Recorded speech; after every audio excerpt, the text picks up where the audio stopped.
Mesdames et messieurs, bonsoir. Je voudrais, avant tout propos, vous souhaiter la bienvenue ici et saluer la présence de certains responsables nationaux et saluer aussi la présence de tous ce que nous avons invités pour cet entretien. En fait, certains parleront de conférence de presse, mais pour nous, c'est une causerie avec une représentation de la presse nationale et que la direction nationale nous a demandé de retenir. Quel est l'objet de la rencontre de ce soir? Pour la première fois, je dois vous dire que je m'entretiens avec vous alors que je n'ai même pas fait un test écrit en guise d'introduction liminaire. Pour ceux qui me connaissent, je suis un peu prolixe et c'est pour éviter cela que je n'ai pas voulu écrire. Et l'objet de notre rencontre a deux volets. Le premier volet, c'est le cadre. Le cadre, c'est ce que j'appelle la commémoration d'un acte majeur que j'ai posé depuis que j'ai commencé cette dimension de la vie, de la société qu'on appelle la politique. Il y a 7 ans exactement, c'est-à-dire le 27 mars 2017, après maintes réflexions, et devant ce que j'appelle un cas de conscience par rapport à ce qui m'a motivé et déterminé à entrer en politique, je m'étais retrouvé devant un véritable cas de conscience où j'avais à choisir entre la célébration des valeurs et des principes qui m'ont formé, qui m'ont vu naître et qui ont solidifié mes nerfs, mon squelette. J'avais à les célébrer où j'avais à succomber, à les profaner pour simplement des avantages matériels, un peu d'argent et un peu de privilèges du pouvoir. J'ai réfléchi et je me suis dit que ce qui marque une différence entre un homme et un animal, l'homme, c'est la capacité de se détacher du matériel pour vivre son statut de raison, de supériorité. Alors, je me disais, si je restais dans ce gouvernement, je n'aurais pas plus de valeur que l'âne. Parce que l'expression dit qu'il faut faire l'âne pour avoir du foin. Donc, ayant dépassé largement cette prison de la matérialité, j'ai pris le large, la liberté de mes convictions. Et j'ai dit à Patrice Talon que ce n'est pas ce qu'on a dit. Et j'aurai l'occasion, si la nature, la providence me donnait la vie et la santé, j'aurai l'occasion l'année prochaine et de sortir pour la première fois ma lettre et de permettre à tout le monde de voir les 3 objets pour lesquels il est important de quitter ce gouvernement. Et Patrice Talon, parce que j'ai fait le constat que non seulement Patrice Talon fait de l'imposture, il a largement menti à la population. Il fait exactement le contraire de ce qu'il a dit qu'il va faire. Et j'ai voulu lui dire que non, tout le monde ne peut pas se mettre à ses bottes. Voilà le principal. Le principal. Donc, c'est ce cadre-là que j'invite et que je voudrais revisiter avec vous, mais pas dans le sens d'un rétroviseur, de regarder dans le rétroviseur, mais dans la perspective de ce que nous avons aujourd'hui et de comment nous pouvons nous projeter en nous armant des leçons et du modèle que je suis en train de promouvoir pour voir l'avenir autrement, c'est-à-dire et comment améliorer les conditions de vie de nos populations. Ceci étant, quel est le thème central? Parce que le cadre étant fixé, il faut mettre ce cadre dans un thème central. Et le thème central que j'ai retenu après avoir consulté les collègues est ceci, c'est un thème d'actualité. Comme je n'ai pas un texte écrit devant moi, mais le thème central est ceci. Le code électoral de la nuit du 5 au 6 mars 2024,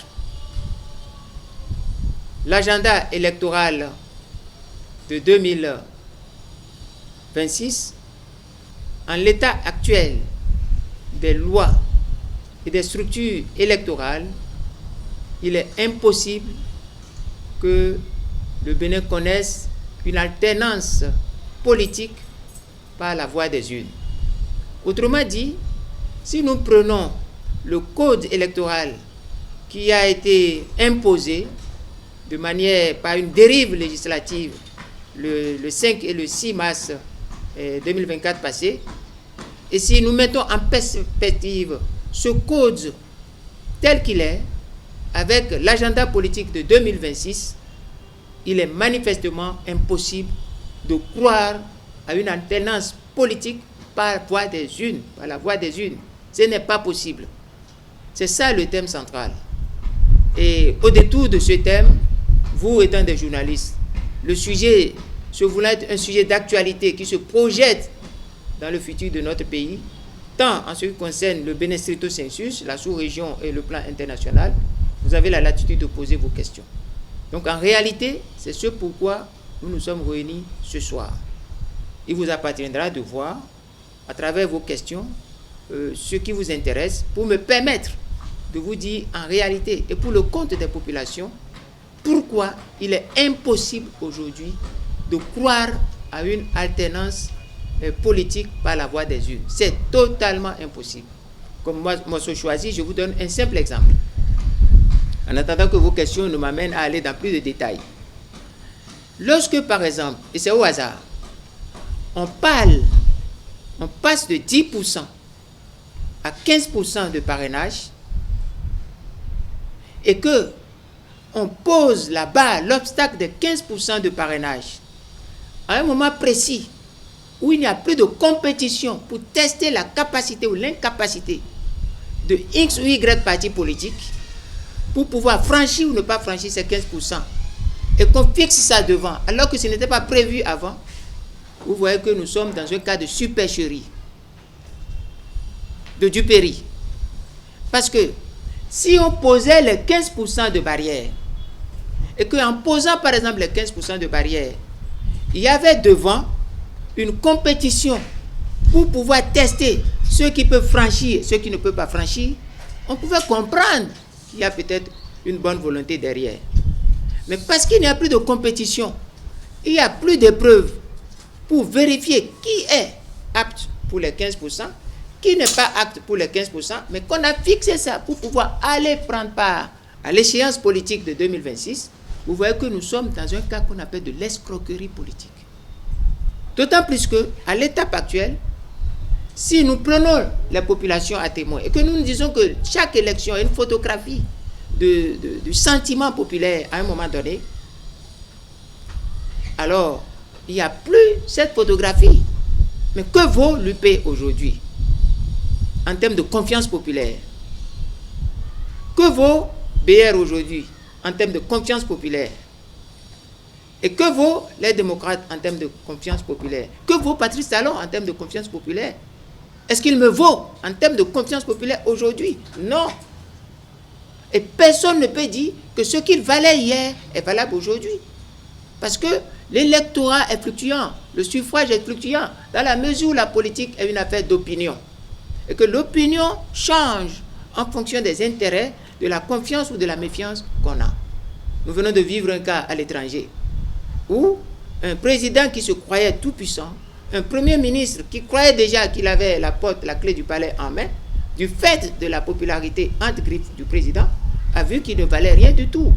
Donc à partir de là, en fixant 15% à un moment précis où on ne donne plus aucune occasion à qui que ce soit d'aller tester devant le peuple, nous sommes dans du dol, dans du vol, dans de la tricherie. Voilà un cas.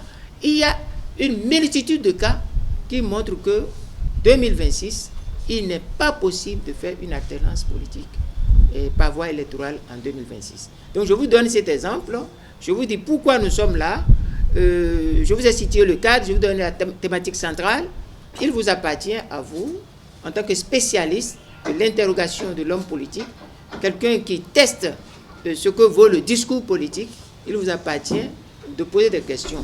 Donc, encore une fois, je me soumets à vos questions, avec l'espoir que vous provoquerez le déclic qui permettra à nos populations de comprendre exactement les dessous de cartes sur ce qui se passe dans le camp Patrice Talon et ce qui se passe dans le cas du Bénin, et pourquoi ce qui se passe une déviance dictatoriale et une escroquerie démocratique sur un fond de supercherie et politique. Voilà pourquoi nous sommes là. Je vous remercie de votre attention et je me soumets à vos interrogations. Je vous remercie. Donc vous disiez que c'est impossible d'espérer une alternance en 2026 avec le code électoral, on va dire, modifié dans la nuit du 5 au 6 mars. Pourtant, le président Talon, son porte-parole, redisent encore que voilà, le débat sur 2026 est clos et qu'il va partir. Est-ce que vous avez de nouveaux éléments dans ce code-là qui montrent qu'il ne partira pas vraiment? C'est vrai que la barre des 15%, tout le monde déplore ça, l'opposition en premier. Même la mouvance dit qu'elle ne remplit pas les conditions. Personne ne remplit les conditions pour pouvoir avoir, on va dire, les seuils demandés seuls.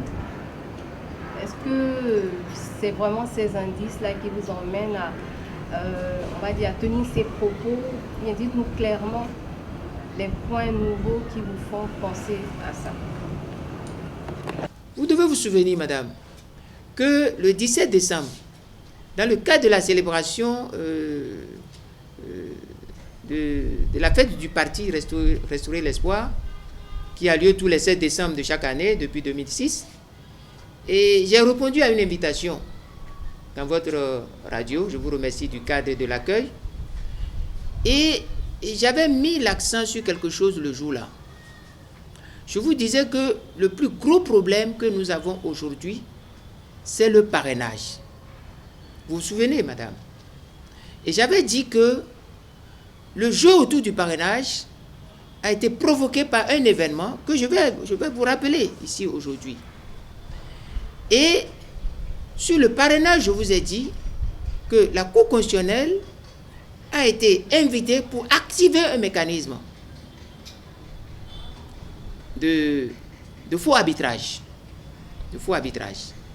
Et ce mécanisme a été provoqué par la requête Gbagbo, que je m'amusais à parler, à faire une allégorie que c'était une requête. C'était une requête. Donc, que disait la requête Gbagbo? La requête Gbagbo parlait exactement de l'illégalité possible entre le fait que la rupture de l'égalité entre le fait que des maires nouvellement élus, certains peuvent parrainer et d'autres ne peuvent pas parrainer. C'était la requête Gbagbo. Mais la requête Gbagbo était un prétexte pour amener la Cour à provoquer une décision du type Djogbenou, c'est-à-dire du type certificat de mise en conformité. Et là, j'ai alerté en décembre, le 17 décembre. Et j'ai expliqué que cette affaire a commencé le 20 novembre, en novembre avec Gbagbo. Mais en réalité, tout le processus a commencé en octobre, d'après mes renseignements. A commencé en octobre. Et pourquoi en octobre? C'est une des conséquences de ce que nous appelons politiquement l'effet Omeki. Et qu'est-ce que l'effet Omeki? L'effet Omeki est le syndrome de l'échec même des réformes politiques de Patrice Talon. Parce que c'était des réformes qui poussaient l'homme politique à l'omerta, à la chosification. L'homme politique n'est plus un homme politique qui a la responsabilité de décider pour le bien des communautés, mais il a seulement l'opportunité de décider pour les intérêts privés d'un clan politique. Et c'est ça l'effet Omeki. L'effet Omeki, c'est un effet qui dit « j'en ai marre, je clôt à mon niveau le débat sur le Dauphinat ». Donc Omeki provoque une délibération sur le Dauphinat, le problème du Dauphinat au sein du clan Talon. Or, le clan Talon est miné aujourd'hui par l'impossibilité de régler de manière démocratique, consensuelle, la question du Dauphinat en son propre sein. Et c'est cette imposition de l'Omerta que Omeki a rompu. C'est ça qui a montré, qui a créé ce que vous observez, ce que vous avez observé sur le parrainage. Pourquoi? Parce qu'on se souvient que à la veille de 2021, c'est le parrainage qui avait créé le gros problème avec des personnalités. Vous comprenez que je suis en direct, je ne peux pas aller dans certains détails, parce que le direct est très difficile à tenir. Si on n'en a pas l'habitude, on ne peut pas tenir. Vous vous souvenez qu'il y avait eu l'affaire Soui, dans laquelle il y a eu des personnalités, l'affaire dans laquelle il y avait des députés comme les Gbadamassi, les Sado et consorts. Vous vous souvenez qu'un temps, il y a un député qui a parlé de combien peut coûter le parrainage. Je parle des affaires Sossou. Vous comprenez un peu tout ça. Le parrainage n'avait pas été tellement encadré, enfermé, mis sous tutelle. Et ça a créé des problèmes. Et ces problèmes ont failli faire voler en éclats tout le système de la rupture. Il a fallu sortir le gros bras pour trouver des prétextes capables d'aller enfermer ci ou ça, qui ont été des imprudents politiques, ceux qui ont fait preuve d'imprudence politique, qui n'ont pas voulu respecter les règles et le respect des principes en matière politique.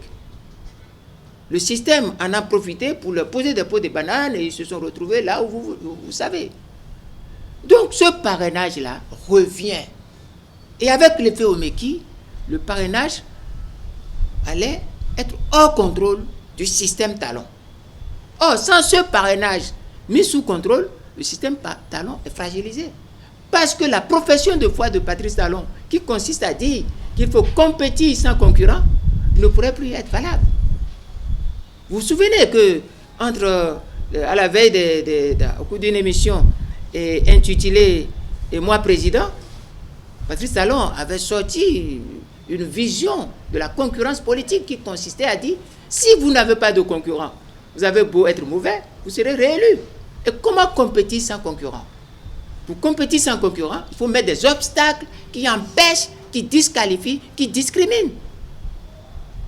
Et qui vous rend seul à compétir avec vous-même ou à vous permettre de désigner vos adversaires. Alors, lorsque on est aujourd'hui et qu'on est dans ce contexte actuel avant le 5 mars, qui est que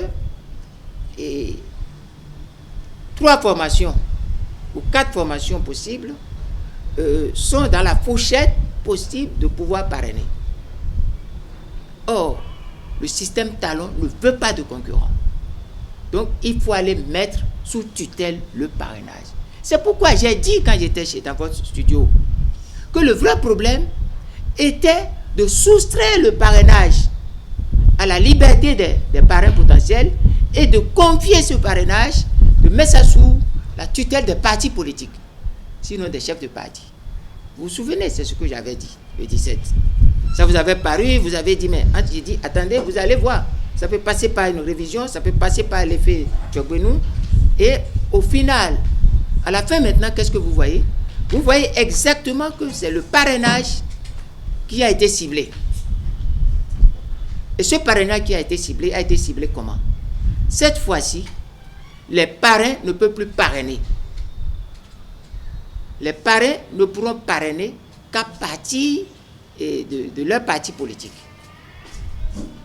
Voilà. Et lorsqu'on met cet obstacle de parrainage, mais c'est foutu. C'est foutu. Et ce que je vous ai expliqué tout à l'heure dans mon introduction liminaire était quoi? C'était que si on pose à 15% seulement, on est dans un cas de tricherie parce qu'il n'y a plus d'événements pour mesurer qui est capable de 15% et au-delà. Or, on fixe les 15% sur la force antérieure des uns et des autres, pas la force actuelle. Or, au moment où on créait la force actuelle, on n'avait pas dit que c'est 15%. On change la règle du jeu pendant le jeu au profit de celui qui change la règle du jeu. C'est ça l'obstacle. Et tout ce qu'on vous dit, que tel aussi, tel n'aura pas, c'est faux. Les seules personnes qui peuvent avoir ça, c'est le clan Patrice Talon. Il faut le dire, c'est de la vérité. C'est de la vérité. Donc, le 15% est une discrimination. Ce n'est même pas encore l'exclusion. C'est une discrimination. C'est celui qui est seul capable de prendre les 15%, c'est à lui qu'on a fixé. Et puis, on a berné, par exemple, les démocrates, avec Yahi Boni en tête. On les a bernés comme on baigne les petits garçons, les petits bébés. Et c'est là que je ne comprends pas, je n'accepte pas. On ne peut pas faire ce qu'ils ont fait. Je vais vous démontrer pourquoi on les a baignés. Vous vous souvenez que Patrice Talon, au cours d'une séance au palais, il avait reçu le Parti démocrate, conduit par Yahi Boni en personne. Donc, ce n'est pas que Yahi Boni était à la maison et ses sous-fifs sont allés et sont venus le rendre compte. Yahi est assis. Et Patrice Talon disait à Yahi Boni, écoutez, j'ai appris que vous voulez prendre des initiatives au Parlement pour modifier le code électoral. Je vous demande, je vous dis de ne pas le faire. J'ai appris que vous voulez diminuer, vous voulez enlever, réduire tel pourcentage et autres là. Et Patrice Talon est allé jusqu'à dire ceci. Mais si vous ramenez ça à 5%, vous voulez ramener à 5%, à 1% ou à 5%, mais je vous dis, votre parti, les démocrates, sera cassé. Vous aurez démocrate 1, démocrate 2, démocrate 3. Parce que si vous le faisiez, vous donnez la possibilité à des gens, une fois qu'ils ne seront pas positionnés, de pouvoir aller ailleurs. Non. Si vous faites les choses qui vont fragiliser, qui vont mettre en cause le régime, la réforme actuelle, qui vont fragiliser les partis politiques, je ne vous soutiendrai pas.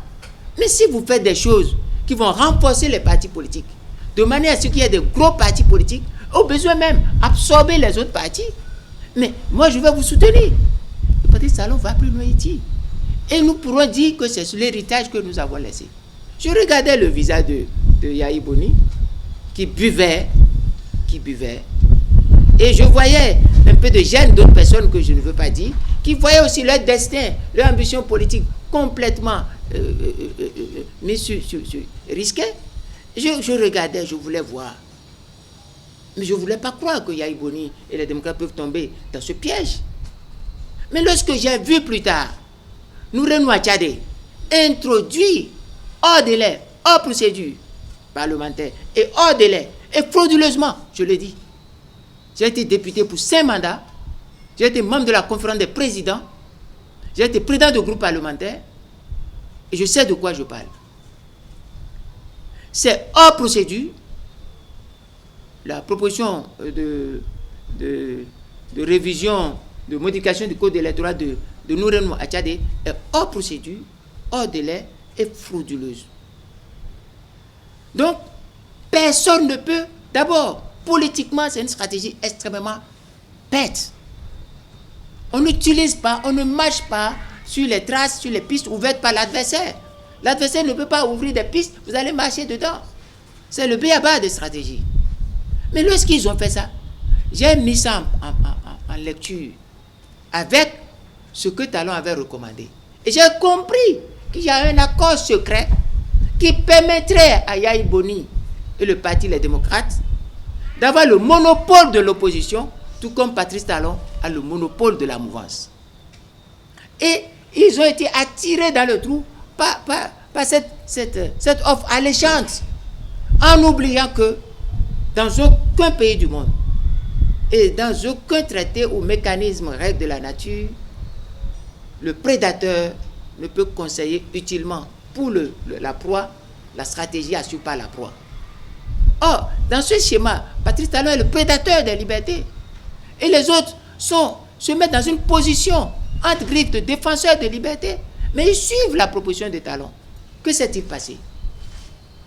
À l'Assemblée nationale,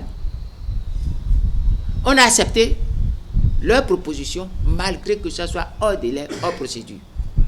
Pour ceux qui ne connaissent pas la procédure parlementaire, je vous dis, chaque session parlementaire extraordinaire est convoquée sur un ordre du jour précis, donc qui ne peut plus changer. Aucun événement ne peut amener un parlement à changer l'ordre du jour d'une session extraordinaire. Or, devant tout le peuple, Flavonu a accepté la proposition de Nourainou. Cette proposition a été affectée à la commission des lois. La commission des lois l'a acceptée. La commission des lois l'a étudiée et a eu l'outrecuidance de l'annoncer dans le rapport devant introduire le débat parlementaire sur cette question. C'est une hérésie parlementaire législative. Et lorsque les démocrates, Yahi Boni et tout le monde se sont tués sur ça, j'ai compris que ce qui les intéressait, c'était d'absorber les petits partis anti-griffes, disent-ils, et d'être maintenant le concurrent vis-à-vis de la mouvance. C'est ce que j'ai dénoncé en disant, il faut éviter le duel Patrice Talon, Yahya Boni, qui en réalité est sorti du cadre de duel politique. Parce que Talon lui-même a dit, ce qui m'oppose à Yahya Boni n'est pas politique. Et Talon allait jusqu'à dire, nous allons nous traîner devant Atchakodji. Comme quoi, nos rois quittent maintenant le palais, quittent Adjalalassa et traînent sous Atchakodji. Donc, l'espace de la vulgarité, de comédie, de plaisanterie. Et il a dit, nous irons à Atchakodji en débattre, parce que ce n'est pas politique. Oui, chers amis journalistes, ce qui oppose Yahya Boni à Patrice Talon n'est plus politique. Les deux sont dans un schéma affairiste au sommet de l'État. Et ce duel intéresse beaucoup Yahya Boni et autres là. Mais voilà que le piège se referme sur eux. Pourquoi?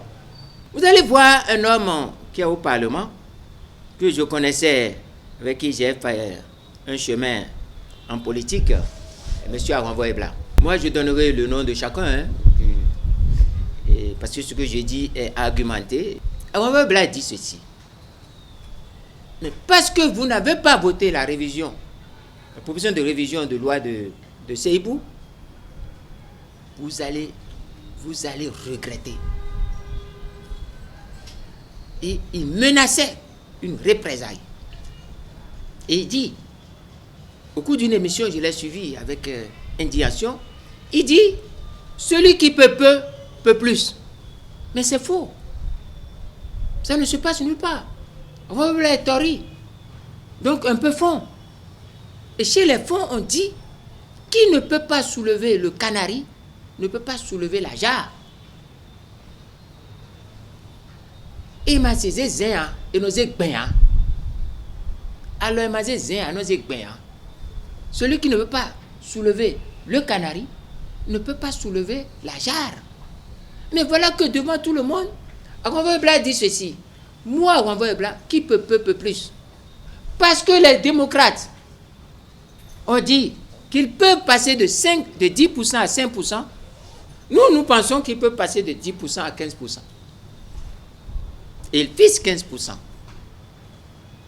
C'est lorsque les 15%, la bataille sur les 15% a été, et que ça a été une réalité, que le parti Les Démocrates et Yahya Boni se réveille pour dire, mais écoutez, non, on ne peut pas aller aux élections dans ces conditions. Voilà ce qui s'est passé, madame. Ça, lui ne peut se prévaloir de sa propre stupitude.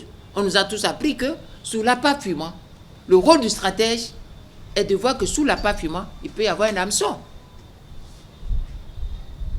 Tout stratège qui est meneur d'hommes doit savoir que lorsqu'il y a quelque chose qui est fumant, qui est alléchant, on ne va pas avec la main. On reste de loin, on jette pour voir. On ne teste pas la profondeur d'un coup d'eau avec les deux pieds. C'est avec un bâton. Mais voilà ces messieurs, ils ont cru que, en disant 5%, eux, ils peuvent s'accommoder de ça. En mordant l'hameçon de Patrice Talon, il peut être le gros parti de l'opposition, le monopole de l'opposition, et puis tout va. Non, le pied se referme. Aujourd'hui, en dehors de ça, ils auront l'obstacle de 20%, et en dehors de l'obstacle de 20%, ils auront l'obstacle de 3/5. Et ce n'est pas fini. L'ingénierie électorale de la rupture n'est pas dans leurs mains. Tant sur l'organisation, le déroulement, la délibération et le contentieux. Ils n'ont rien. Ils n'ont rien. Donc, madame, vous voyez pourquoi la question de l'obstacle sur le parrainage est une question fondamentale qui pose 3 conditions graves. La question de la discrimination, la question de la disqualification et la question de l'exclusion. C'est comme des gens qui veulent jouer au football et qui disent, si vous voulez marquer un but, si vous voulez leur marquer un but, ils vont déplacer le poteau et confisquer le poteau. S'ils voient que vous voulez les empêcher de confisquer le poteau, ils vont vous dire, vous ne viendrez pas sur le terrain. Et seuls vont jouer, mais prendre la coupe en vos lieux et places. Madame, c'est ça la question fondamentale. Je ne sais pas si j'ai répondu à votre question, mais sur le parrainage, il n'y a pas chemin. Personne ne peut. Parce que, allez voir les lexiques de doctrine politique sur le parrainage. Et prenez la notion même de parrainage du point de vue moral. On parraine un enfant. On parraine un novice. D'accord? Et l'acte de parrainage est un acte qui dit que je suis celui-là. Je vous dis, moi, je le prends, je le porte. Je suis son garant. Alors, aujourd'hui, là, qui va garantir un seul candidat face à Patrice Talon? Vous ne voyez pas quelque chose qui se passe? Alors nous parlons. Qui peut dire, dans le camp Patrice Talon, je suis candidat, sans se voir s'abattre sur lui, tout ce qu'il y a d'indésirable de la part de Patrice Talon? Vous voulez, je vous donne des exemples? Moi, j'ai eu des échos. J'ai eu des échos sur ce qui s'est passé. Hein? Bon, je ne veux même pas tellement venir sur le cas Bokor. Je ne veux pas venir sur le cas Bokor. Mais je prends, en tant qu'intellectuel, en tant qu'analyste, en tant que quelqu'un qui est formé à la pensée critique, je prends le cas Omeki. Pourquoi quelqu'un dit, moi, voilà mon choix, et à partir de là, on dit, quitte le gouvernement? Est-ce que le fait de dire, voilà mon choix, est une faute gouvernementale? Vous comprenez pourquoi j'ai démissionné? Vous comprenez? Parce qu'au début, moi j'ai vu venir. J'ai vu Patrice Talon au gouvernement. Je l'ai vu en conseil des ministres. J'ai vu son comportement. J'ai vu ses déclarations. J'aurai l'occasion de dire tout ça. Preuve à l'appui. J'ai vu comment il traitait des ministres. Mais c'est impossible. J'ai toujours dit, j'ai eu l'occasion de dire à Patrice Talon une fois, moi je ne suis pas son collaborateur. Nous sommes des partenaires politiques. Et c'est lui le président. S'il veut faire quelque chose, il a l'attitude de faire. Mais c'est ce que je veux faire, dans ce que lui veut faire, que moi je veux faire. Parce que ce que je veux faire doit être conforme à ma conviction, à mon éthique de vie, à la conception que j'ai de moi en tant qu'humain. Éducation, histoire, fierté. Mais si je ne suis pas d'accord, ce n'est pas à moi de m'imposer à lui. Si je ne suis pas d'accord, je m'en vais. C'est tout. Et c'est ce que j'ai fait. Donc, vous comprenez le danger. Ce qui s'est passé, je vais vous dire quelque chose que vous pouvez écrire, ça va se passer. Vous savez, tout ce qui s'est passé jusqu'à enlever aux députés la possibilité de parrainer, aujourd'hui les députés ne sont plus des parrains. Ils sont... Quoi? Ce sont les partis. Ils ne sont plus des parrains, ils sont porteurs de parrainage, mais l'utilisation est sous le contrôle des partis politiques. Donc il n'y a plus de parrains. Lorsqu'on continue de vous dire, nous avons les députés qui sont des parrains, les maires qui sont des parrains, c'est du faux. Les députés et les maires ont été dépossédés de tout droit de parrainer. Ce droit est confié aux partis politiques et sera utilisé tel que les partis politiques le souhaitent ou ça s'annule. Lorsqu'un député ne veut pas utiliser son parrainage dans les conditions que voudra le parti politique, ce droit s'annule. Il ne peut plus l'utiliser. Donc aujourd'hui, leur propre loi est violée devant nous tous, que le député n'est plus parrain, c'est les partis politiques qui sont parrains. Et c'est là, il y a combien de partis politiques qui ont des parrains? C'est là, nous sommes dans ce qu'on appelle la discrimination, la disqualification, et qui finit par l'exclusion, madame. Voilà ce que je peux vous dire. Je ne sais pas si j'ai répondu, mais je vous ai répondu franchement dans les limites de ce qui peut être soutenu publiquement. Si nous voulons aller dans les limites de ce qui ne peut pas être soutenu publiquement, je peux vous dire des choses et vous sortez d'ici, vous aurez honte d'être béninois. Parce que vous verrez comment on appelle quelqu'un, on l'insulte, on le menace. On le déshabille par le verbe. Et vous allez voir comment ces personnes ne peuvent rien. Consomment, acceptent. Moi non. Personne ne peut me faire ça.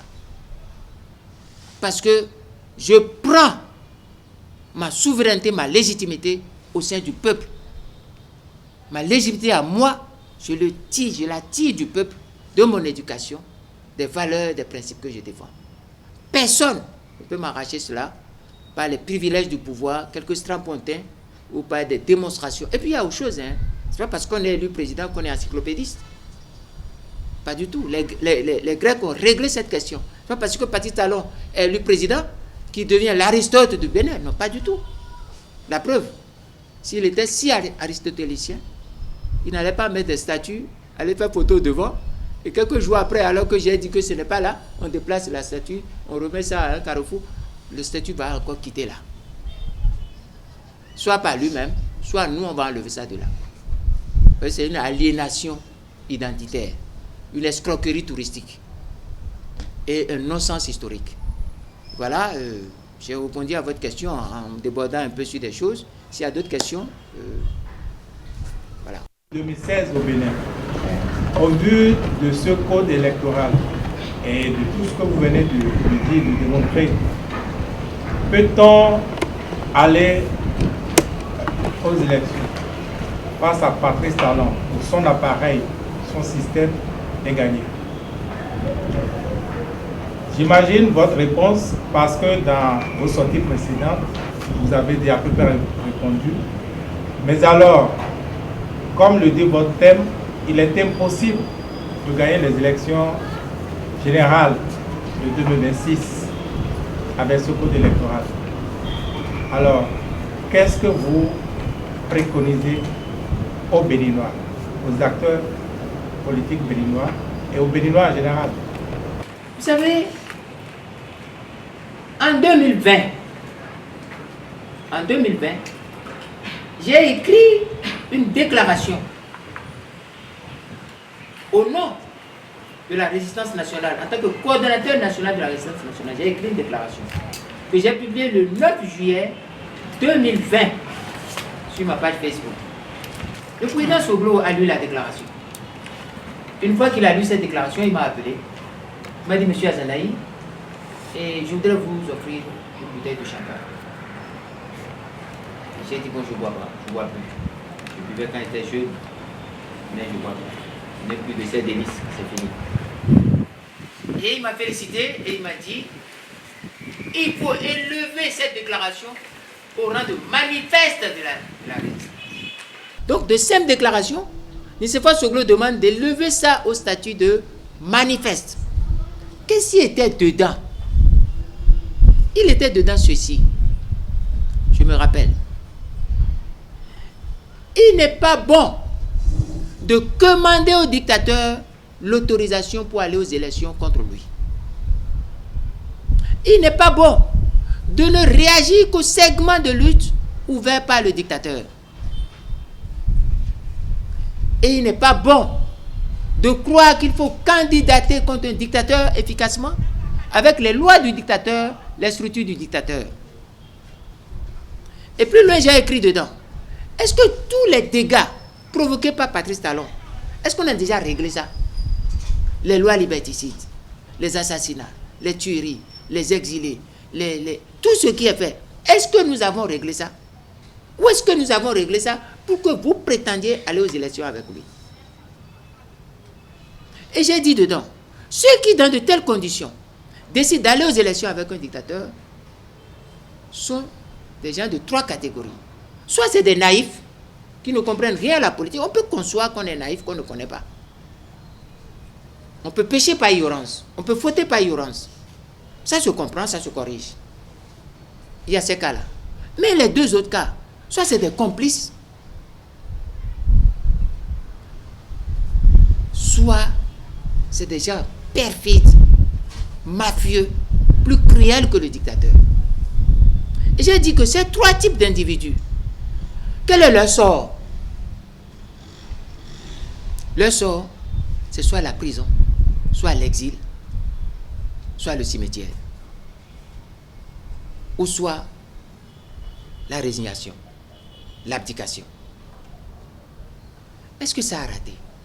Je suis allé jusqu'à dire, lorsque quelqu'un dit qu'il veut combattre un dictateur avec les lois du dictateur dans de telles conditions, la personne devient une personne dangereuse, un traître. D'autres m'ont retoqué. Nous étions en 2020 pour dire que oui, ils peuvent acheter le parrainage. Vous avez entendu ça? On peut acheter le parrainage. J'ai dit c'est des mafieux. Comment acheter le parrainage auprès des gens du dictateur pour aller aux élections contre le dictateur? Vous ne gagnerez pas. Et tous ceux qui vont vous vendre ce parrainage, ils seront bousillés. La politique, ce n'est pas de l'amusement. Ce n'est pas un jeu de la maternelle. J'ai dit à ces messieurs, vous ne pouvez pas. J'étais tellement déçu, découragé, à la limite de l'énervement, lorsque j'ai vu toutes ces personnes dire qu'ils vont être candidats en duo, qui cherchent le parrainage, qui l'achètent le parrainage, qui négocient le parrainage. Alors que toutes ces personnes, dans le cadre de la résistance, on disait non. Et chaque fois qu'ils faisaient ces cachotteries, il se trouvait des gens qui le supportent pour dire non, c'est Azanaï qui est le plan B, c'est Azanaï qui est le bad boy, c'est Azanaï qui ne veut pas. Mais non, moi je suis l'ancien. Je suis ancien en politique. Je suis ancien en stratégie, en capacité de descendre, de déstabiliser un pouvoir public et de lui prendre le pouvoir. J'ai des étoffes, j'ai des étoiles, j'ai des faits d'armes. Soglo peut en témoigner. Yahi peut en témoigner. Patrice Talon, lui, même s'il ne fait pas le témoignage, le peuple est au courant. Je dis, on ne fait pas. Mon cher ami français, où est-ce qu'ils sont? Où est Ivo? Parce que c'est l'heure de vérité. Je compatis à ce qui leur arrive. Je suis en train de faire le combat le plus pur pour qu'ils sortent. Mais posons-nous la question. Où est Ivo avec son Dieu? Où est Rekia Madougou avec les parrainages à acheter auprès ou à troquer auprès de Souvier Consort? Elle est où? Posons-nous la question. Disons la vérité. Nous allons les sauver. Nous allons faire le combat qu'ils sortent. Mais disons la vérité pour que les jeunes ne reprennent pas des bêtises de ce genre. Un dictateur. Face à un dictateur, c'est le peuple. J'ai dit à tous ces messieurs, on ne combat pas un dictateur de face. Il vous brise les côtes. Il vous éreinte. Nous venons de voir un cas. Par miracle, des gens sont sortis au Sénégal. Mais après quelle tribulation? Ça ne se fait pas. Il est enseigné dans toutes les écoles de stratégie, qui courent les livres de stratégie. Lorsqu'on a un dictateur, c'est le peuple qu'on prend, qu'on intercale entre le dictateur et soi. Et la stratégie pour interposer le peuple entre soi et le dictateur existe. Ce n'est pas à moi de leur enseigner ça. Père son âme, Georges Guédou disait, la politique n'est pas un club de rééducation d'adultes lorsqu'on est au sommet de l'État. C'est de l'immédiatement consommable. C'est ça la question de fond. Qui peut aller aux élections dans ces conditions? Moi, j'ai répondu à la question en 2020. Certains sont allés jusqu'à me dire, oui, c'est parce qu'il n'a pas l'argent et que c'est avec l'argent qu'on prend le pouvoir. Le jeune président sénégalais, il a 3 millions ou plus dans son compte. Il est endetté sur d'autres millions. Il est président. La plupart des grands présidents, meneurs de foule, meneurs d'hommes, qui sont arrivés à la victoire, ils n'ont rien. Parce que généralement, ceux qui amassent de l'argent, qui pensent que la politique est argent, ils ne progressent pas. Gbagbo n'avait rien. Fidel Castro n'avait rien. Je connais son histoire. À peine il était en licence. Et plus loin, Lénine, il était en 2e année. Quand il a fui de la Russie pour aller en Finlande. En sortant de la prison. Il n'avait rien. Combien avait Nelson Mandela quand il faisait la lutte? Non. C'est la capacité, votre capacité de pouvoir vous mettre dans les valeurs et les principes et de vivre la sincérité de ce que vous défendez. Alors, nos amis qu'on a retrouvés dans les prisons en exil, est-ce qu'ils ont vécu la sincérité de ce qu'ils professent? Non. Parce qu'ils auraient vécu la sincérité que personne parmi eux ne serait candidat. dès lors que la Cour internationale africaine des droits de l'homme et du peuple a dit, en tant que juridiction supranationale, ces réformes ne sont rien, cette révision de la Constitution ne vaut rien, et toute élection organisée sur elle vaut zéro et nul. C'est fini. Il faut croire au peuple et aux valeurs. Vous avez l'exemple avec Sonko listé. Je ne sais pas ce qu'ils feront demain. Mais voilà des gens qui ont cru au peuple, en le peuple et en leurs valeurs jusqu'au bout. Élection 2026, c'est du zéro. Quiconque va à cette élection sera battu à plate couture par la supercherie démocratique. Parce que tout est là. Lorsque vous voyez Sosa Dorothée, lorsque vous le voyez, dit que le code est conforme à la Constitution en tous ses points. Il était rapporteur, il était président. Affaire close. Et tout le monde dit, nous sommes légalistes, ce n'est pas bon, mais nous irons. Moi, je ne suis pas légaliste à ce point. Je suis constitutionnaliste. Je ne suis pas légaliste des lois tordues. C'est des lois de fait, c'est des situations de fait, et il faut recourir au génie du peuple pour inverser ce rapport, pour inverser cet ordre. Parce que c'est abject. Tout ce qui est légal n'est pas légitime. Et la légalité qui est illégitime, ne s'impose pas à tout le monde. Cette légalité illégitime appelle la résistance populaire.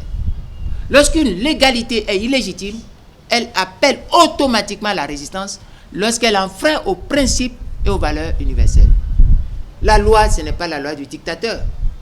Non. La loi, c'est la loi reconnue et enfermée dans les valeurs et les principes. La Cour constitutionnelle peut se tromper.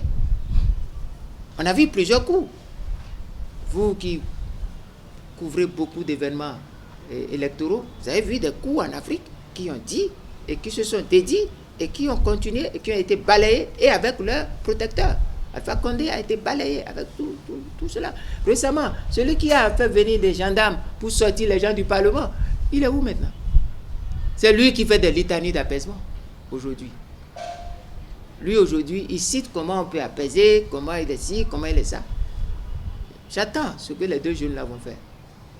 Donc, vous comprenez qu'il n'est pas possible de dire qu'on va aux élections dans ces conditions.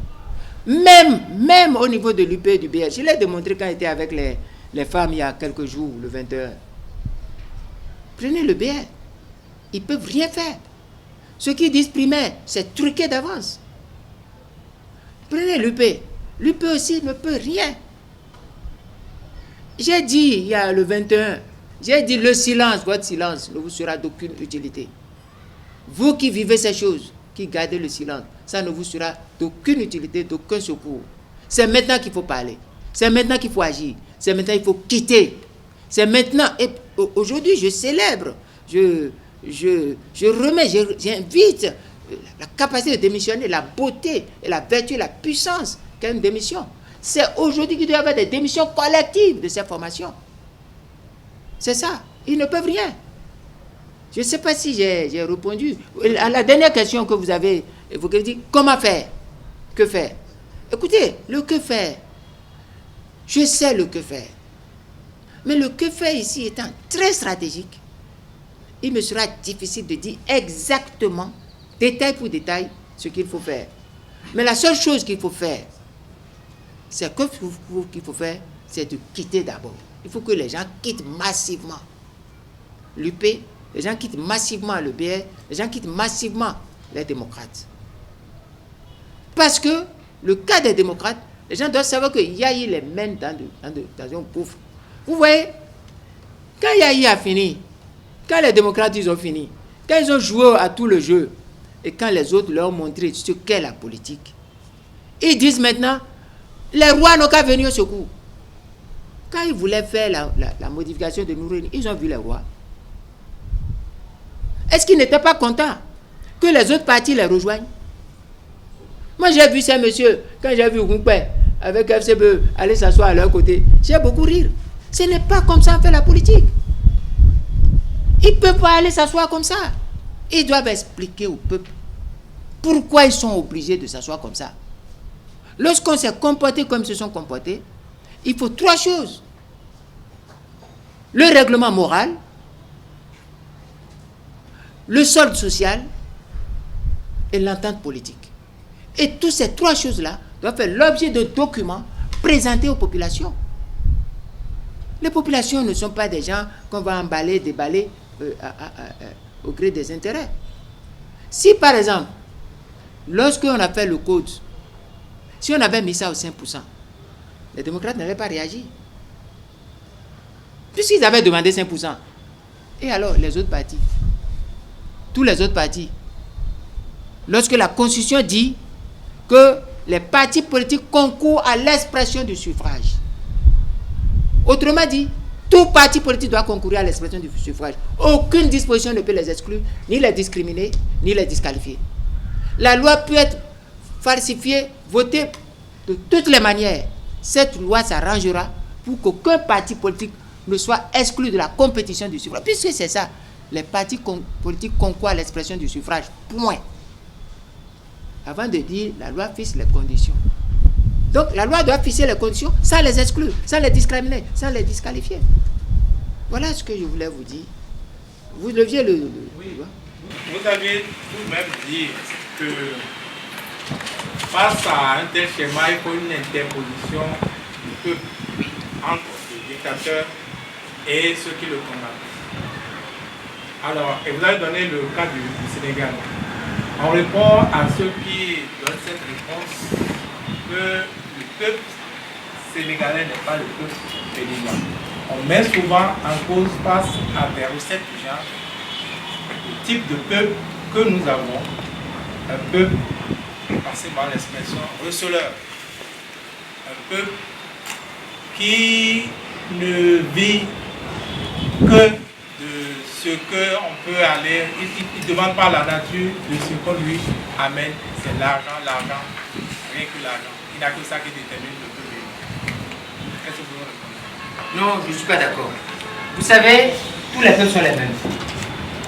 Je suis tellement contre les gens qui disent que le peuple sénégalais, le peuple français, le peuple chinois, tous les peuples sont les mêmes. Je vais un chiffre pour vous dire. Qu'est-ce qui a fait échouer l'attaque de la place de Tiananmen? Qu'est-ce qui a fait échouer ça? Et qu'est-ce qui a fait qu'en Serbie, le soulèvement populaire serbe a triomphé de Milosevic qui est consort? C'est le type, c'est l'organisation. Je ne veux pas aller très loin dans l'histoire pour aller vers Henri David Thoreau.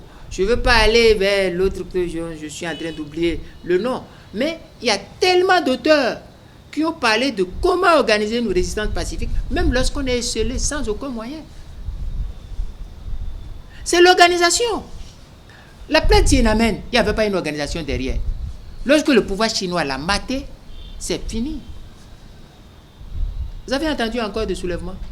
C'est fini. C'est fini. Oh, avec les Serbes, est-ce qu'ils n'ont pas gagné? C'est la technique. C'est la manière de faire. Et quand vous voyez ceux qui sont aujourd'hui au Bénin, qui font face à Patrice Talon, ils ont un faible, comme vous venez de dire, ce n'est pas le peuple. C'est des hommes politiques qui sont receleurs de traite politique, de prébende politique. Ce n'est pas le peuple. C'est les hommes politiques. Vous savez ce qu'on a dit de moi? Quand j'ai démissionné, c'était de dire, il ne sera plus jamais riche. Moi, je vais trouver cette place-là et je vais laisser. Des gens m'ont dit ça. Certains même disent qu'ils ne croient pas. Parce que mais comment on peut arriver à ce niveau-là et dire au nom des principes on laisse? Mais je regarde comment les Sonko, les Bassirou et autres là ont accepté tout et sont arrivés à ce résultat. J'ai même eu des jeunes avec moi que je formais, mais qui, devant le côté alléchant de l'argent, de tout ça, sont partis. C'est des gâchis. C'est des gâchis. C'est l'organisation. L'organisation du peuple se fait avec un seul discours. Lorsque le discours devient pluriel, le peuple se perd. C'est dans nos maisons. Demandez à madame, demandez aux dames qui sont ici. Quand papa dit A, maman dit B, les enfants deviennent délinquants. Il n'y a rien à faire. Ces enfants vont devenir délinquants. Quand papa dit, premièrement, A, maman, avec toute sa puissance, doit baisser la garde devant l'enfant. et dit A, petit va faire A. Le petit va faire A.